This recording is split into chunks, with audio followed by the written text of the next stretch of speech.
All right. I hope everyone had a good weekend. Last video, we used notes for the first time.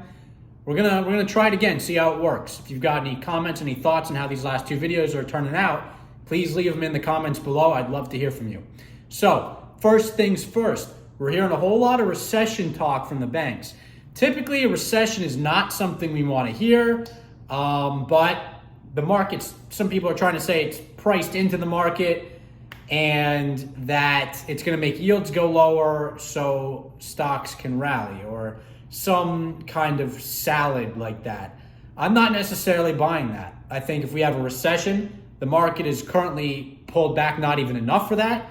But then you have to factor in the fact simply that rates went from the 10-year below 1% to well over 3% now. And well over 3% might be a little too low. It seems like the Fed is indicating that it's a little too low. And we'll get back into the Fed. You know, we talked a whole lot about that, but we've got a couple more fundamental things we want to talk about before. Anyways, recession is beginning to look more likely. I get it. It's hard to get negative when you're seeing the airlines have tremendous numbers, but it's important to note that some areas of the economy are definitely seeing weakness. Video game makers, definitely seeing weakness. The banks are telling you where they're seeing the weakness. They're seeing it in jewelry. They're seeing it in electronics. There are areas of the economy that are contracting. Spending, travel, eating out, these areas of the economy are doing strong. That's what the numbers are saying. We can't ignore the numbers. But they're only going to be strong for so long is my assumption. And this is particularly the area that the Fed is most concerned about. We see this strength in the inflation data, and it's not pulling back. Services inflation is the largest category of core PCE, which was previously their preferred number. Now Bullard is trying to introduce a new number because it looks like core PCE is curled down just a touch, but it seems to me like the Fed's work isn't done. At least they don't want people to start, they don't want it to be like a V-shaped recovery, a V-shaped situation. They want everyone to calm down and adjust. They want to adjust the paradigm. We were in some craziness before. Crypto, Sam Bankman-Fried, ridiculous valuations, which I still think are a little too high.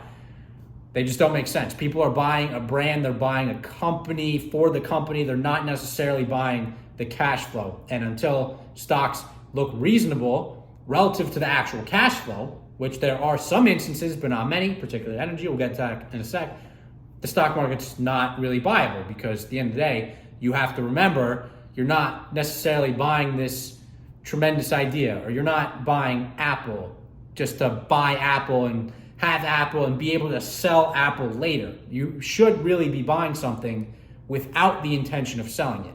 If it gets more expensive than it's worth, then you sell it. That's what you do. That's investing. When you buy it, you're buying the cash flow every quarter, every month, every day, every year, and you're buying the cash flow. And when someone's willing to pay you too much for the cash flow, you sell it.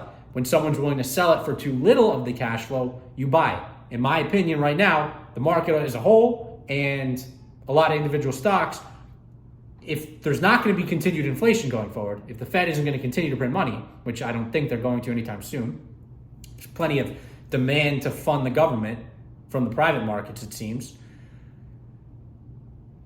You have to wait too many years to get your money back. You know, a laundromat, typical normal businesses, car wash, they trade at, you know, some 3 to 5 to 8 multiple. You have to wait 3 to 8 years to get your money back.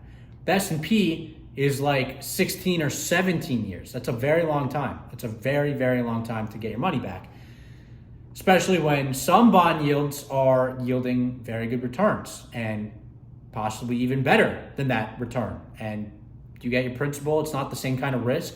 You're higher in the cap chart. You're technically higher in the claim on assets. And I guess technically the claim on the cash flows because you get paid first. You're supposed to get paid first. You're not supposed to pay out dividends if you can't pay out the bondholders. Like, you close the dividend way before that. So I know that was a little bit of a rant. but I want to talk about, because I feel like I don't talk about enough, how I and you should, and people, I guess, are supposed to value stocks fundamentally. So, Goldman Sachs seeing consumer credit weaken, Bank of America seeing consumer credit slow. You can listen to various CEOs. I heard William Sonoma, they say they're seeing signs of consumer weakness or scaredness. My assumption is it's going to be a very broad thing. It's going to extend to various areas. Morgan Stanley just put a note out. They, I believe, downgraded Chipotle to a sell. Chipotle is our biggest short.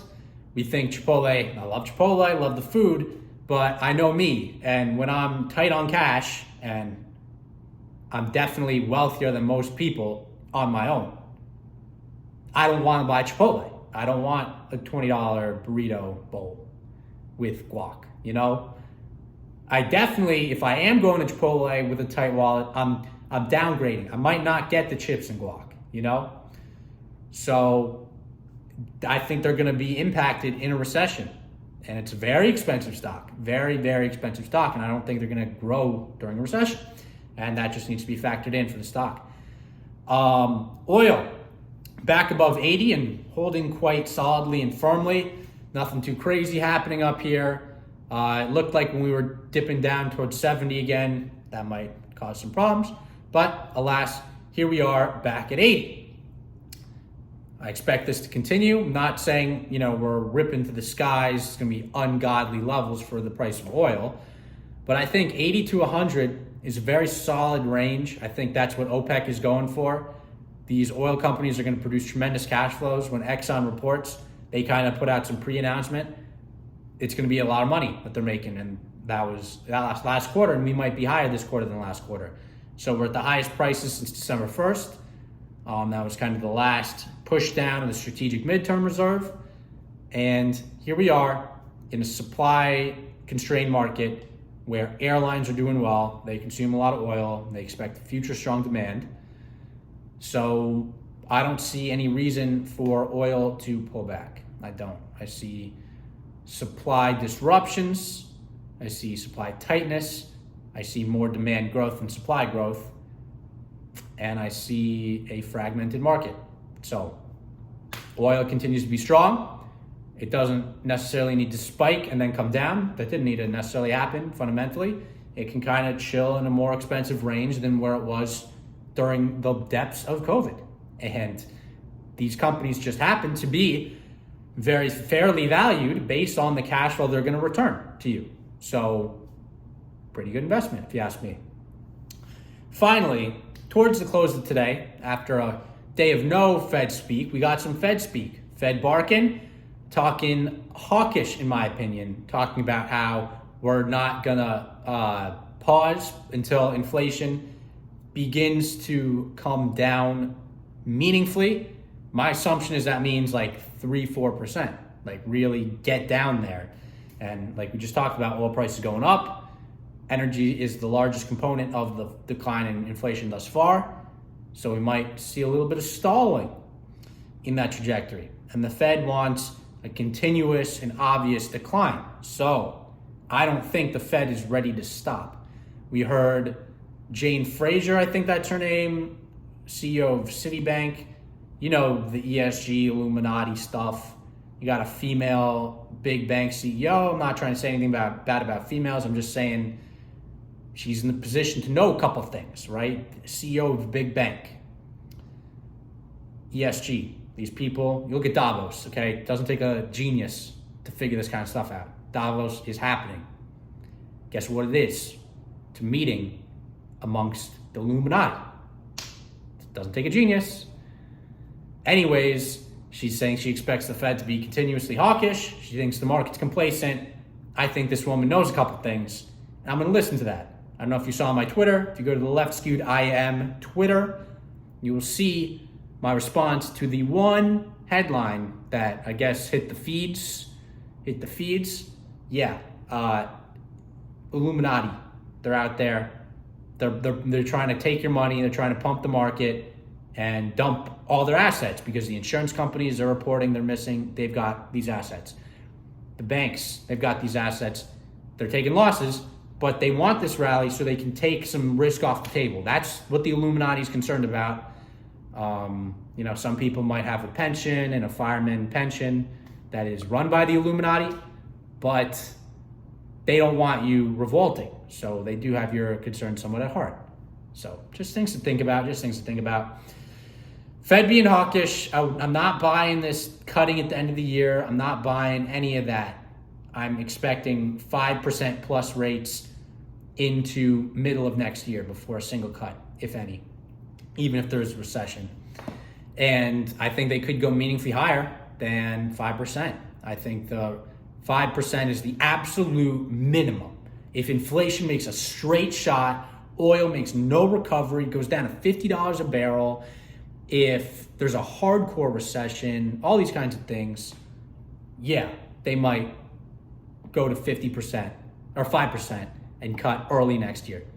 If oil prices go up, if people are still flying a lot, if there's still a strong economy, or strongish economy, not collapsing, not 08, 09 recession, just softening, which will impact the market and impact stocks, which are supposed to grow at 20% per year or something crazy like that.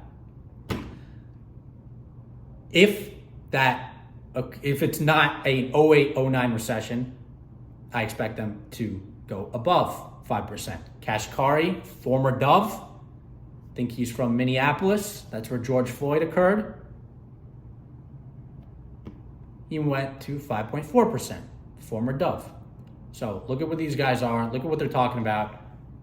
You can fight them, but literally the number one piece of advice I heard from Charlie Munger. He said his mentor, I think it was Charlie Munger, could have been Bill Ackman, could have been some dude, okay? And there's a reason why you've heard this before.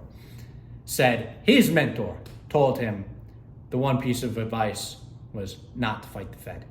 So there you have it. That's today's video, and until next time, peace out.